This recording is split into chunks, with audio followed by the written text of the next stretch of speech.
నమస్కారం అండి. నేను doctor yes Ushakiran edu YouTube channel నుంచి మరొక అంశంతో మీ ముందుకు వచ్చాను. ఇవాళ నేను చెప్పబోయే అంశము సింపులే, మనకి ఏముందిలే దీంట్లో అనుకుంటాం. ఇచ్చిన మాటని నిలబెట్టుకోవటం. అదివరకు ప్రామిస్ అనేవాళ్ళం. అలాగా ఇచ్చిన మాట నిలబెట్టుకోవటం చాలా కష్టం.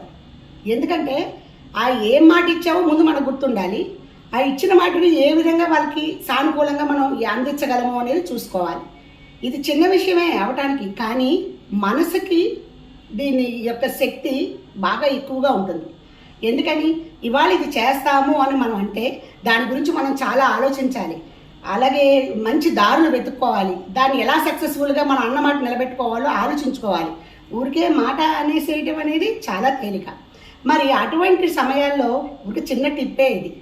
అటువంటి సమయాల్లో మనము ఉదాహరణకి పిల్లలు బాగా చదవరా, నువ్వు ఇలా చదివితే నీకు ఏదో ఒకటి చిన్న గిఫ్ట్ నేను ఇస్తాను అంటే ఖచ్చితంగా ఇవ్వాలి. ఇవాళ వాడు పరీక్ష మంచి మార్కులు వచ్చి వాడు అది బాగా చదివి వచ్చినా కూడా వాడు అంటే గిఫ్ట్ కోసం కూడా చదివే పిల్లలు చాలామంది ఉంటారు. కాబట్టి అలాగ బహుమతి అనేది వాళ్ళకి ఒక ఎంకరేజ్మెంట్. ఆ బహుమతి అది ఒక మాటగా మనం చెప్పాం కాబట్టి దాన్ని మనము అనుసరిస్తే విద్యార్థుల్లో ఈ సైకలాజికల్ ఫీలింగ్ చాలా ఉంటుంది.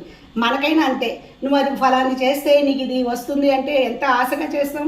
కాబట్టి అలా ఏదైనా ఎవరికైనా మనం కనుక మాట ఇస్తే, అలాగే ఒక పని ఇది నేను చేయగలను అని కనుక మనం చెప్పాము అంటే అట్ ఎనీ కాస్ట్ ఆ పని మనం చేయాలి. దానికి తగ్గ ప్రణాళిక వేసుకోవాలి. దానికి తగ్గటువంటి ఓపిక, కోరిక, అన్ని ఇంట్రెస్ట్ అన్నీ కూడా మనం తెచ్చుకుని ఆ పని ఫుల్ ఫ్లెడ్జ్డ్గా చేసిన రోజు అవతల వాళ్ళ మనసుల్లో ఈవిడికి ఏదైనా ఒక పని చెప్తే, లేదా వీరికి ఏదైనా ఒక పని చెప్తే, లేదా ఆ విద్యార్థికి ఏదైనా ఒక పని చెప్తే తప్పనిసరిగా వాడు ఇచ్చిన మాట నిలబెట్టుకుంటాడు అనేది చక్కటి కొటేషన్గా మన్ని వాళ్ళు చెప్పుకుంటారు. వాళ్ళ మాట ఎవరు ఇస్తే నిలబెట్టుకుంటారు అని. కాబట్టి ఇచ్చేబోయే ముందు మాట కొంచెం జాగ్రత్తగా మనం చేయగలమా లేదా అనేది ఆలోచించుకొని మనం ఇవ్వాలి. ఒకవేళ ఆ సమయంలో సమయానుకూలంగా మనం కనుక అంటే దాన్ని నిలబెట్టుకునే ప్రయత్నం చేయాలి. ఇది ఖచ్చితంగా పెద్దలు, పిల్లలు, విద్యార్థులు అందరికీ కూడా ఆ యొక్క ఎనర్జీ ఎంత ఉంటుందంటే ఇచ్చిన మనకి ఉంటుంది, మాట ఇచ్చిన మనము చేసిన దానికి ఉంటుంది. ఆ మాట తీసుకున్న వాళ్ళు ఇది అయ్యింది, నాకు ఆ మాట ఇచ్చిన ప్రకారం చేశారు అనేటువంటి ఆ ఫీలింగ్ ఎంతో బాగుంటుంది. సో చిన్న చిన్న అంశాలే మీ అందరికీ తెలిసినవే. కాబట్టి మనము ఆ వైపుగా చక్కగా మంచిగా పాజిటివిటీకి సంబంధించినవన్నీ కూడా మనం అడాప్ట్ చేసుకుని మన నెక్స్ట్ తరం, మన పిల్లలకి, విద్యార్థులకి, మన ప్రొఫెషన్ బట్టి కూడా మనం వెళ్తే అది మన యొక్క ఆ పిల్లల కంటెంట్ నేర్చుకోవడానికి చాలా అది ఉపయోగపడుతుంది.